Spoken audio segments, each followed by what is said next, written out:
गुरु भगवान की शुक्राने हैं, गुरु भगवान को नमन है। ये 5वें अध्याय का 15वां श्लोक। सर्वव्यापी परमात्मा न किसी के पाप कर्म को और न शुभ कर्म को ही ग्रहण करता है, किंतु अज्ञान से ज्ञान ढका हुआ है, उसी से सब जीव मोहित हो रहे हैं। अब इसमें गुरु दृष्टांत दे रहे हैं कि जैसे सूर्य चमक रहा है, अब वो उसके नीचे आप पाप कर्म करिए चाहे पुण्य कर्म करिए, सूर्य को कोई फर्क नहीं पड़ता। ना वो पाप ग्रहण करता है और ना वो पुण्य ग्रहण करता है। उन्होंने कहा ऐसे ही जो परमात्मा तत्व है, चेतन आत्मा है, वो ना पुण्य ग्रहण करता है और ना आपके पाप ही ग्रहण करता है।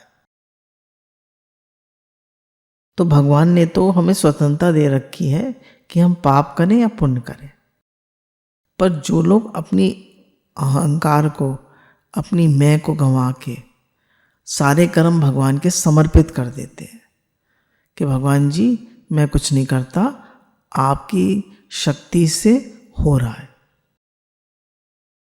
आपकी कृपा से हो रहा है, आपने कराया, अच्छा कर्म हुआ, कोई बहुत बढ़िया किसी ने ओलंपिक गोल्ड मेडल जीता, या कोई बहुत अच्छी सेवा हुई, या बहुत अच्छा सेवा कार्य हुआ, बहुत अच्छा सत्संग हुआ, कुछ भी किसी ने बहुत बड़ी कोई उपलब्धि प्राप्त करी, तो कहा सब गुरु ने कराया, भगवान ने कराया। फिर अगर उससे कोई गलती हो जाती है तो उसको भी वो यही मानेगा कि भगवान की ऐसी मर्जी थी, हो गया। देखिए अचानक हमसे कुछ हो जाता है, हम तो नहीं चाहते थे और हो गया, अब क्या करें, हाय मुझसे हो गया, हाय मुझसे हो गया। तुम अच्छे कर्म के कर्ता नहीं बनते तो पाप पुण्य के कर्ता नहीं बनते, तो पाप के कर्ता भी मत बनो।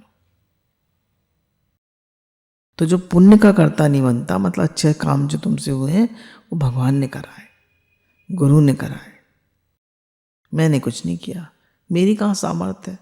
अगर हमारी सामर्थ्य होती तो हम हर समय कर लेते, पर हर समय तो हम नहीं कर पाते, तो हमारी कोई सामर्थ्य नहीं है। करने कराने वाले भगवान है, वही प्रेरणा देते हैं, वही शक्ति देते हैं, वही सामर्थ्य देते हैं, तभी कोई सेवा या कोई कर्म या कोई उपलब्धि हो पाती है। तो जो अपने सब कर्म भगवान को समर्पित कर देता है तो भगवान वो पाप और पुण्य का उल्लंघन कर जाता है। तभी भगवान कह रहे हैं अर्जुन, सो तू मेरे समर्पित हो जा, मैं तुझे सब ताप और पाप से मुक्त कर दूंगा, तू मेरी शरण में आ जा। तो वही भगवान यहाँ कह रहे हैं, जो भगवान की दिव्य स्वतंत्रता का दुरुपयोग करके कर्मों का कर्ता और भोक्ता अपने को मान लेता है, वह बंधन में पड़ जाता है। उसके कर्म और कर्मफल को भगवान ग्रहण नहीं करते, परंतु जो मनुष्य उस स्वतंत्रता का सदुपयोग करके कर्म और कर्मफल को भगवान के अर्पण करता है, वह मुक्त हो जाता है। अब हमारा ज्ञान ढका हुआ है, क्योंकि हम जानते ही नहीं है कि हम भगवान के ही अंश हैं, हम भगवान से ही आए हैं, तो हम भगवान के ही हैं। वो अपनी एक अलग आइडेंटिटी बना लेता है, मैं हूँ, और यही ज्ञान से ढका हुआ होना है। अब हम नेक्स्ट श्लोक देखते हैं, 5वें अध्याय का 16वां श्लोक। परंतु जिन्होंने अपने जिस ज्ञान के द्वारा उस अज्ञान का नाश कर दिया है, उनका वह ज्ञान सूर्य की तरह परम तत्व परमात्मा को प्रकाशित कर देता है। जैसे गुरु कहते हैं कि सूर्य को बादल कभी नहीं ढक सकता। ढक सकता है? सूर्य को बादल ढक सकता है? नहीं ढक सकता। हमारी आँख ढक गई, थोड़ी देर में बादल हट जाएगा, सूर्य चमकने लगेगा। तो सूर्य तो इतना बड़ा है, उसको कैसे ढक सकता है बादल? ऐसी जो ज्ञान के द्वारा अज्ञान का नाश कर दिया जाता है, तो उसका ज्ञान सूर्य की तरह परम तत्व परमात्मा को प्रकाशित कर देता है। अब कह रहे हैं कि मैं शरीर हूँ, शरीर मैं नहीं और बदलने वाली वस्तु मेरी नहीं। अब हमने जो शरीर से अपनी आइडेंटिटी मान रखी है कि मैं ये शरीर हूँ और बदलने वाली सब वस्तुएं सब मेरी हैं। अगर हम शरीर को देखें, हम कहें कि ये मेरा है, तो बचपन में हम जब पैदा हुए तो कैसे थे? छोटे से, फिर बड़े हुए, फिर बचपन, फिर जवानी, फिर अब प्रौढ़ावस्था, फिर अब बुढ़ापे की तरफ जा रहे हैं। एक दिन ये शरीर नहीं रहेगा, पर मैं तो सदा रहता हूँ। तो मैं शरीर कहाँ हुआ? तो कह रहे हैं ये शरीर जो है इसकी मैं बदलने वाली है, चेंजेबल है, और जो परमात्म तत्व की मैं है वो परमानेंट है। तो अगर हम बोले ज्ञान को, जो अज्ञान से ढका हुआ है, अज्ञान क्या है कि मैं ये शरीर हूँ, ये मेरा घर है, ये मेरा परिवार है, ये मैं हूँ, ये मेरा है, बोले यही अज्ञान है। तो जब ज्ञान जो है उससे गुरु जो हमें ज्ञान देते हैं, समझ देते हैं कि तुम ये नहीं हो और ये तुम्हारा नहीं है, ये तुम्हें मिला है सेवा के लिए और कर्म काटने के लिए। सेवा करो, सेवा है करत हो नेकामी, तिसको प्राप्त हो गए स्वामी। तो ये घर परिवार में क्यों मिला है? सेवा करने के लिए, सेवा करने के लिए और प्रेम करने के लिए। अपनापन नहीं करना है, अपनापन भगवान से करना है। मेरा कोई नहीं है, मेरे तो भगवान है। और ये सब कौन है? ये सब सेवा के लिए मिले, शरीरों का संबंध है। मुझ आत्मा का तो इनसे कोई संबंध नहीं है, एक ही आत्मा है ही आत्मा। तो वो डिटैच्ड वे में सब काम करता है। वो जानता है कि ये घर मेरा नहीं है। हम लोग कहते भी हैं मैं भगवान का हूँ, घर भगवान का है, परिवार भगवान का है, भगवान के लिए सब कर्म करता हूँ, भगवान का दिया प्रसाद पाता हूँ, भगवान के दिए प्रसाद से भगवान के जनों की सेवा करता हूँ। भगवान कह रहे हैं शरीर मैं नहीं, बदलने वाली वस्तु मेरी नहीं, यही विवेक द्वारा अज्ञान का नाश करना है। परिवर्तनशील के साथ अपरिवर्तनशील का संबंध अज्ञान से अर्थात विवेक को महत्व न देने से है। भगवान कह रहे हैं एक परिवर्तनशील है, शरीर और ये संसार परिवर्तनशील है, और जो आप स्वयं हैं परमात्मा के अंश और परमात्मा, वो सब अपरिवर्तनशील है। तो इन दोनों का संबंध नहीं हो सकता। हमने जो संबंध मान लिया वो चिद जड़ ग्रंथि है, वो जड़ और चेतन की गांठ पड़ गई। तो ये हम है नहीं, हम इनको अलग अलग कर लें कि भाई ये चेंजेबल है, ये अनचेंजेबल है। मैं भगवान का अंश हूँ, मैं भगवान का बेटा बेटी हूँ, मैं भगवान से आया हूँ, और भगवान में एक दिन मुझे मिलकर भगवान से ही एक हो जाना है। अब अलग किसने कर दिया? मैं मेरे ने। तो भगवान कह रहे हैं कि इसको विवेक द्वारा, गुरु हमें विवेक देते हैं कि ये तुम नहीं हो। विवेक कौन जगाता है? गुरु जगाते हैं। बुद्धि जब सत्य असत का विवेचन कर लेती है तो उसको विवेक कहते हैं। तो जब वो परिवर्तनशील और अपरिवर्तनशील दोनों का अलग अलग कर देती है, जैसे हंस जो है वो शीर नीर विवेक कर देता है, मतलब पानी को और दूध को अलग अलग कर देता है, ऐसे जब हम अलग अलग कर लेते हैं, ये जड़ है, शरीर संसार के सब पदार्थ जड़ है, परिवर्तनशील है, और चेतन परमात्मा और मैं स्वयं अपरिवर्तनशील। इनका संबंध कभी हो नहीं सकता।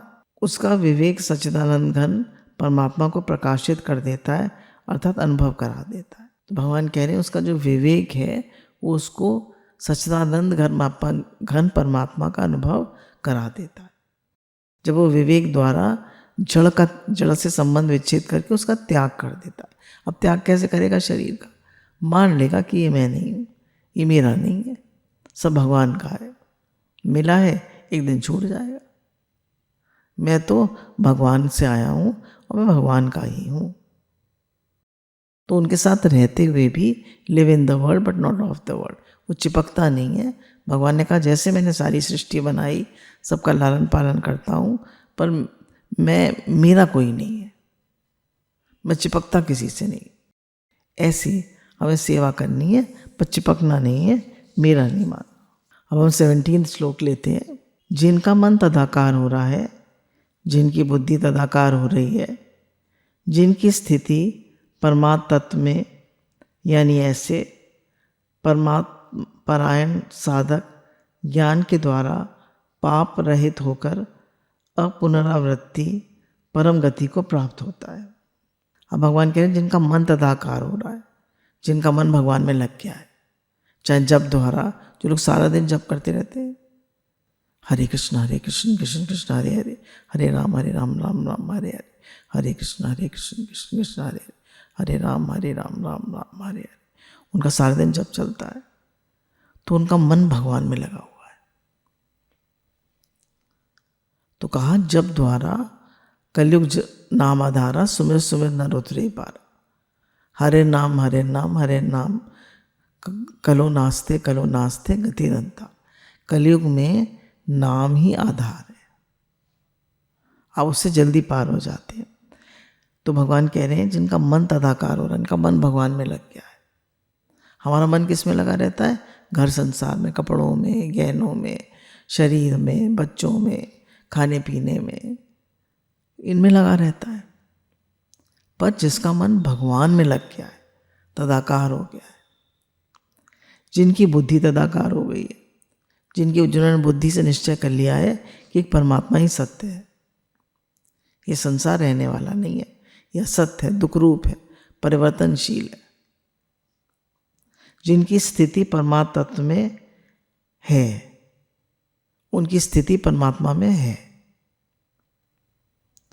हर समय उनको ये भाव बना रहता है, जैसे अम्मा जी को बना रहता था अंत में है ही भगवान, है ही भगवान, है ही भगवान, है ही भगवान। तो उनकी स्थिति परमात्मा तत्व में हो गई थी। तो ऐसे हम भी जब रटते रहेंगे, कहते रहेंगे, तो हमारा सबकॉन्शियस माइंड इसको एक्सेप्ट कर लेगा कि है ही भगवान। आज क्या हुआ कि गुरुजी के साथ बालकनी में घूम रहे थे प्रसाद पाने के बाद, तो दो लोग कोई आए। मैंने कहा कौन आया? तो गुरुजी ने कहा लगता है हलवाई और उसका बेटा आया। तो गुरुजी ने अरे कहना चाहिए था भगवान आए। तो मतलब हमारी बुद्धि क्या कहती है, भगवान आए या फलाना फलानी आया। तो हमारा अंदर से भाव आना चाहिए यही भगवान। व्यवहार ठीक है, व्यवहार की तरह चलेगा। ऐसे परमात्मा परायण साधक ज्ञान के द्वारा पाप रहित होकर जो ये देखता है कि है ही भगवान, है ही भगवान, है ही भगवान, तो उसकी बुद्धि पाप रहित हो जाती है। अपुनरावृत्ति यानी परम गति को प्राप्त हो जाता है। अब इसके एक्सप्लेनेशन में हम थोड़ा सा पढ़ देते हैं। जब तक मन बुद्धि परमात्मा में नहीं लगते, अर्थात मन से परमात्मा का चिंतन और बुद्धि से परमात्मा का निश्चय नहीं होता, तब तक परमात्मा में अपनी स्वाभाविक स्थिति होते हुए भी उनका अनुभव नहीं होता। कह रहे हैं हमारी नित्य स्थिति परमात्मा में ही है, हमारी स्वाभाविक स्थिति परमात्मा में ही है। हम भगवान से ये एक है, पर हमने संसार से अपनापन कर लिया, संसार में मोहासक्ति कर ली। हाय मेरा बच्चा, हाय मेरा घर, हाय मेरा परिवार, माय फैमिली, इसी में हम 2x2 की फैमिली में फंसे रहते। तो इसलिए हमें परमात्मा तत्व का अनुभव नहीं होता, पर हमारी वास्तविक स्थिति परमात्मा में ही है और उसमें परम शांति है। और संसार में आसक्ति करके आदमी डरता रहता है, घबराता रहता है, अशांत होता रहता है। जब तक मन बुद्धि परमात्मा में नहीं लगते, अर्थात मन से परमात्मा का चिंतन और बुद्धि से परमात्मा का निश्चय होता है, तब तक परमात्मा अपनी स्वाभाविक स्थिति होते हुए भी उनका अनुभव नहीं होता। परमात्मा से अलग अपनी सत्ता न रहना ही परमात्मा के परायण होना है। कह रहे अपनी कोई आइडेंटिटी न मानना, that I am so and so. कोई पूछे तुम कौन हो, और कोई पूछे तुम कौन हो, हु आर यू, तो हम यही कहेंगे I am son of God, I am not this body, I am that आत्मा। हम क्या कहेंगे, I am mister so and so. तो कह रहे हैं कि अपनी कोई आइडेंटिटी नहीं मानता, अपनी कोई अलग आइडेंटिटी नहीं मानता। हम अपनी मैं की आइडेंटिटी मानते हैं और अपनी ईगो को ही पुष्ट करते रहते हैं। उसी का मान, उसी का सम्मान, शरीर का ही सुख आराम, मान बढ़ाई, सुख आराम, इस राग द्वेष, ये सब किससे है? सब ऐसे हैं। यानी परमात्मा में अपनी स्थिति का अनुभव करने से अपनी सत्ता परमात्मा की सत्ता में लीन हो जाती है, स्वयं परमात्मा स्वरूप हो जाते हैं। यानी अपनी सत्ता को, अपनी मैं को मिटा दे अपनी हस्ती को। अगर तू मर्तबा चाहे कि दाना खाक में मिलके गुले गुलजार होता है, अपनी मैं को मिटा दो। बी नथिंग, डू नथिंग, मैं कुछ नहीं हूँ, सब भगवान की कृपा से, उनकी शक्ति से हो रहा है। मैं कौन हूँ? हु एम आई? मैं तो भगवान का बच्चा हूँ, वही उन्हीं की शक्ति से हो रहा है, उन्हीं का अंश हो। बल्ब क्या है? इलेक्ट्रिसिटी है। इलेक्ट्रिसिटी नहीं होगी तो बल्ब कुछ है ही नहीं। जब तक साधक और साधना की एकता नहीं होती तब तक साधन छूटता नहीं, अखंड नहीं रहता। जब साधकपन अर्थात अहम भाव मिट जाता है तब साधन साध्य रूपी हो जाता है। ये वास्तव में साधन और साध्य दोनों की नित्य एकता है। बस यही कह रहे हैं कि अपनी मैं को मिटा दो तो तुम्हारी वास्तविक स्थिति परमात्म तत्व में हो जाएगी और तुम अपने मन बुद्धि को भगवान में लगा लो। मन से भगवान का चिंतन करो और बुद्धि से निश्चय करो कि यही भगवान, तो तुम्हारी स्थिति वास्तव में परमात्मा में हो जाएगी। अब ये बड़ा प्यारा सा श्लोक आया, ये 15वां अध्याय का 18वां श्लोक है। ज्ञानी महापुरुष विद्या विनय युक्त ब्राह्मण में और चांडाल में तथा गाय हाथी एवं कुत्ते में भी समरूप परमात्मा को देखने वाले होते हैं। इतना सब कुछ कहने के बाद भगवान कह रहे हैं अब ज्ञानी महापुरुष जो है वो विद्या और विनय युक्त ब्राह्मण वैसी पूजनीय है। तो भगवान ने कहा चारों वर्णों में ब्राह्मण मैं हूँ। तो ब्राह्मण जो है वो भी विद्या पढ़ा लिखा हो, सब शास्त्र का ज्ञाता हो और विनय युक्त हो, उसके अंदर नम्रता भी हो, तो ऐसा ब्राह्मण। और चांडाल जो होता है वो जो मुर्दे उर्दों को जलाता है। तथा गाय हाथी एवं कुत्ते में, तो गाय और कुत्ते में और हाथी और चींटी में सम रूप से परमात्म तत्व को देखने वाला होता है। अब भगवान कह रहे हैं कि वो सब में भगवान देखता है सम रूप से, चाहे ब्राह्मण हो, विनय युक्त, विद्या वाला और चांडाल, एक कैसे हो जाएंगे? हाँ, वो तो बिल्कुल उसको भगा देंगे और ये तो पूजनीय है। तो भगवान कह रहे हैं समवर्तन नहीं, उसका भाव सम रहता है कि है ही भगवान। जैसे एक बार शंकराचार्य जा रहे थे तो उनसे एक शूद्र जा रहा था तो वो थोड़ा सा छू गया, वो स्नान करके आ रहे थे तो उन्होंने कहा मुझसे छू गया, मुझे फिर स्नान करना पड़ेगा। और उन्होंने उसको ऐसे ऐसे करा तो उन्होंने कहा तुम इतना ज्ञान होने पर भी शूद्र करके देखते हो? तो भगवान उन्होंने कहा कि तुम कौन हो? तो वहाँ पे शिव जी प्रकट हो गए।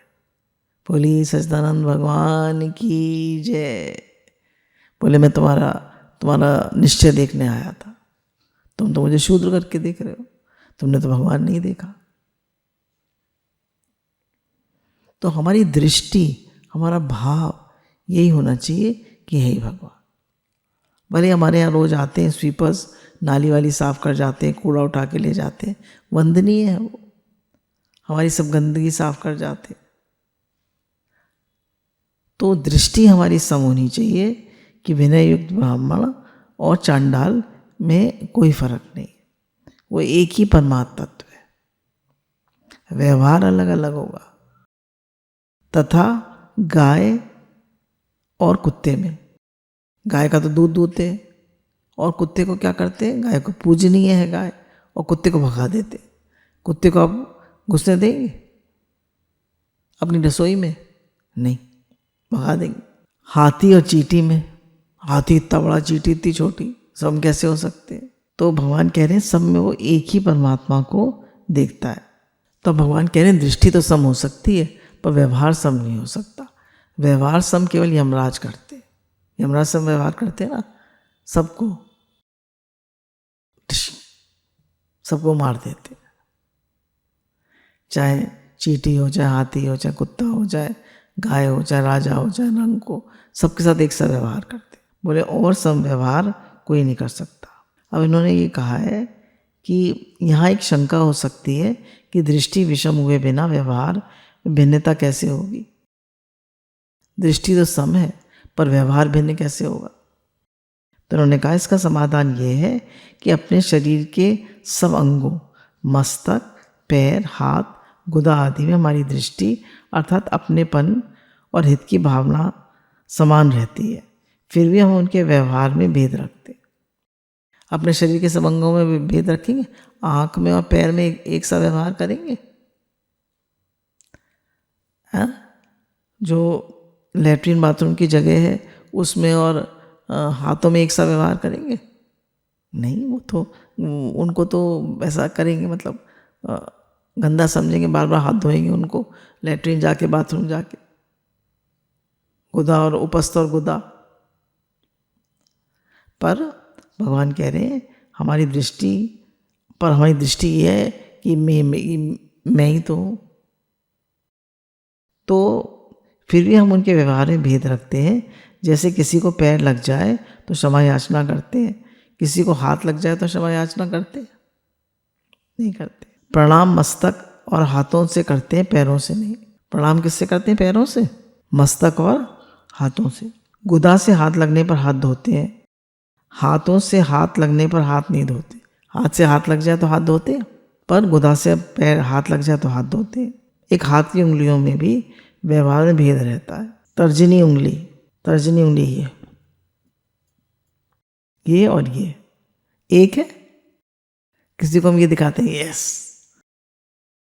हमारे हिंदू धर्म में तो ये होता है कि ठेंगा दिखा दिया, और उसमें वेस्टर्न फिलॉसफी में होता है yes I have done it, और ये मास्टर फिंगर होती है।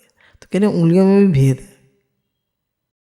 इस उंगली से पूजा करते हैं, इससे ये मास्टर फिंगर है, और ये अंगूठा, इनमें भी भेद है।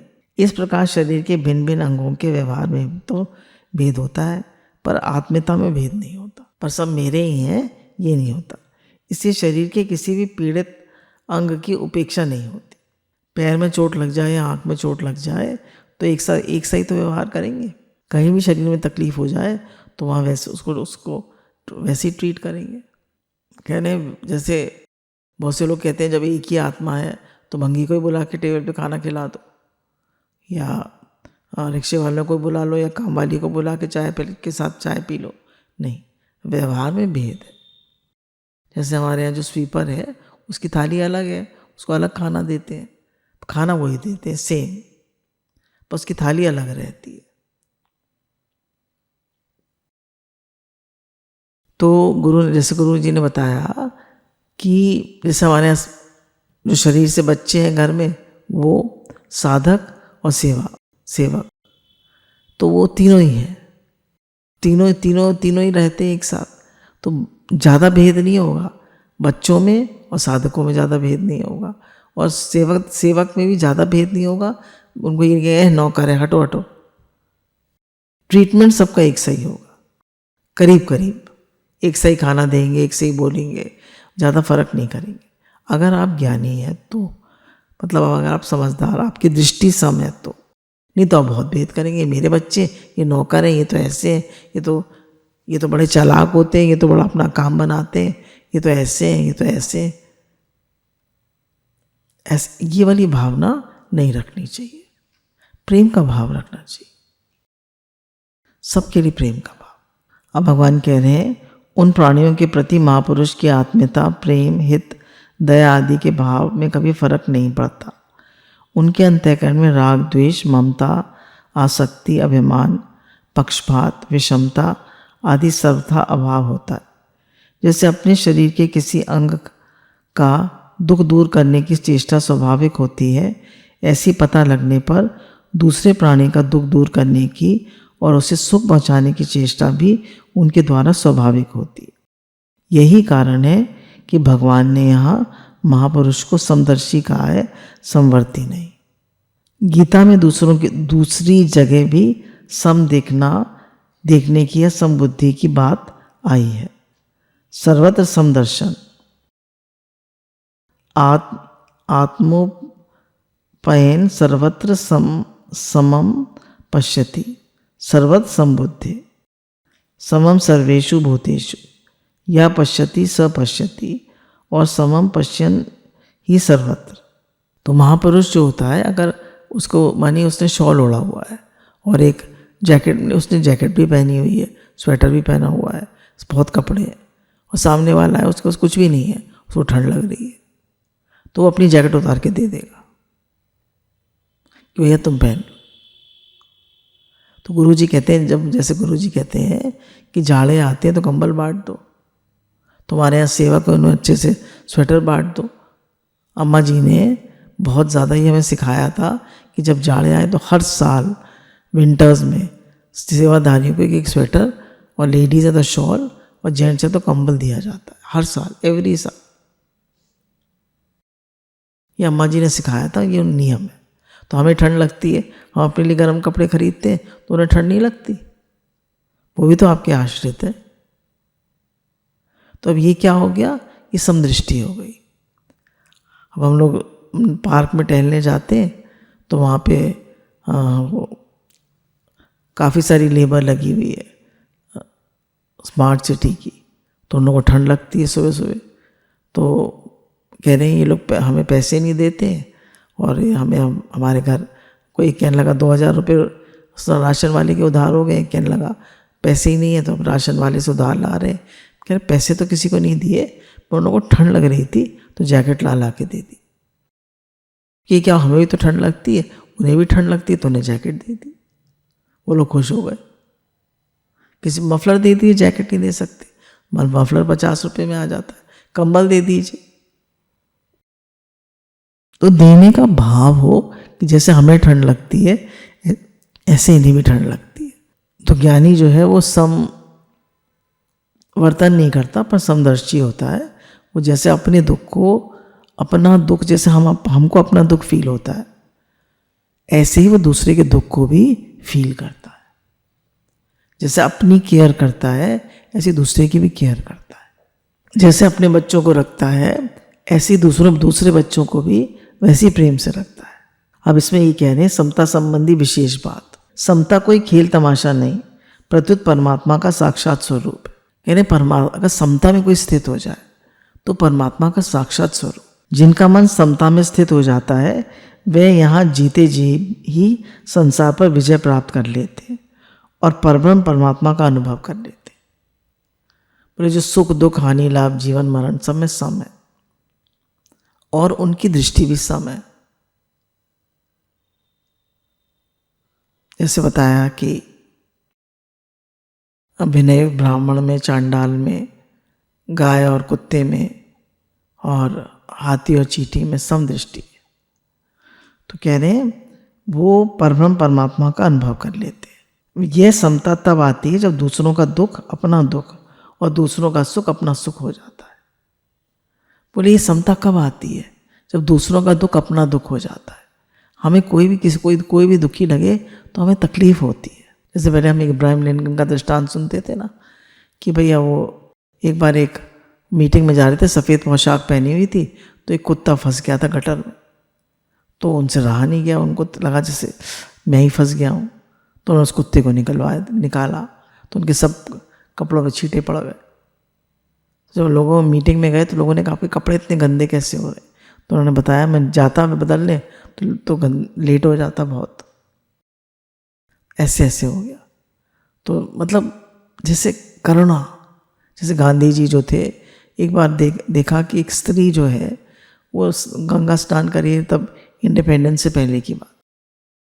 तो उन्होंने देखा कि उसका शरीर भी तन से ढका हुआ नहीं है और उसकी साड़ी उघड़ी हुई जा रही।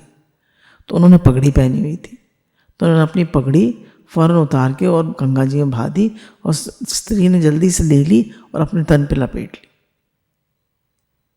तब से गांधी जी ने कभी अपने ऊपर के तन पे धोती नहीं पहनी, हमेशा आधी धोती पहनी। उन्होंने कहा जब तक पूरा हिंदुस्तान के अंग कपड़ों से नहीं ढक जाएंगे तब तक मैं नहीं पहनूंगा।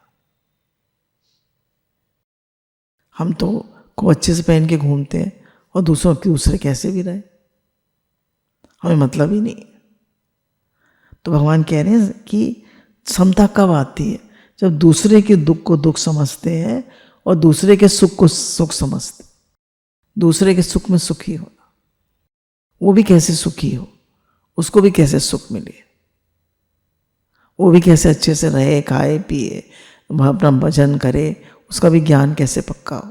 गीता में भगवान कहते हैं कि हे अर्जुन, जो पुरुष अपने शरीर की तरह मेरे को सब जगह सम देखता है और सुख अथवा दुख को भी सब जगह सम देखता है, वह योगी परम श्रेष्ठ माना गया है। तो भगवान कह रहे हैं दो तरह की समता है। देखिए इसमें एक तो जीवन में जो परिस्थिति आती है, सुख दुख हानि लाभ जीवन मरण, उसमें भी सम, और जो प्राणी है जीव प्राणी उनमें भी समदृष्टि। तो दोनों में जो समता रखता है, और दूसरों कब आती है समता? जब हम दूसरे के सुख को, दूसरे के दुख को दुख समझते हैं, दूसरे के सुख को सुख समझते हैं, मतलब उसको सुख दुख दूर करने में लग जाते हैं, उसके सुख में सहयोग देते हैं, कंट्रीब्यूट करते हैं, और दुख में उसका दुख दूर करने की कोशिश करते हैं। लोग कहते हैं अरे वो तो अपनी प्रारब्ध भोग रहा है, हम क्या करें? कोई नहीं बॉदर करता, ये तो गुरु सिखाते हैं। हम तो सब्जी वाले से ही बार्गेनिंग करेंगे, हर एक से लड़ेंगे, रद्दी वाले से भी लड़ेंगे। तो गुरु सिखाते हैं, गुरु का प्रेम सिखाता है कि हर एक पे करुणा करो, हर एक की सेल हो, हर एक का काम चले, हर एक के घर में चूल्हा जले, हर एक के घर में किसी घर में किसी चीज़ की दिक्कत ना हो, किसी को सब सुखी हो, सबका भला हो, सबका भला हो, सबका भला हो, सब निरोग हो, सब स्वस्थ हो, सबका कल्याण। हे नाथ, हे नाथ, हे नाथ, आपको कभी भूलूं नहीं। गुरु भगवान के अनंत अनंत शुक्राने हैं, गुरु जी के कितने शुक्राने हैं, वो हमें कहाँ से कहाँ ले आते। सारी समझ, सारी वो भाव हमें गुरु जी से ही मिलता है। गुरु भगवान के अनंत अनंत शुक्राने। तो भगवान कह रहे हैं समता परम श्रेष्ठ है, जो समता में आ जाता है वो मुझे ही प्राप्त हो जाता है, मेरा ही रूप हो जाता है।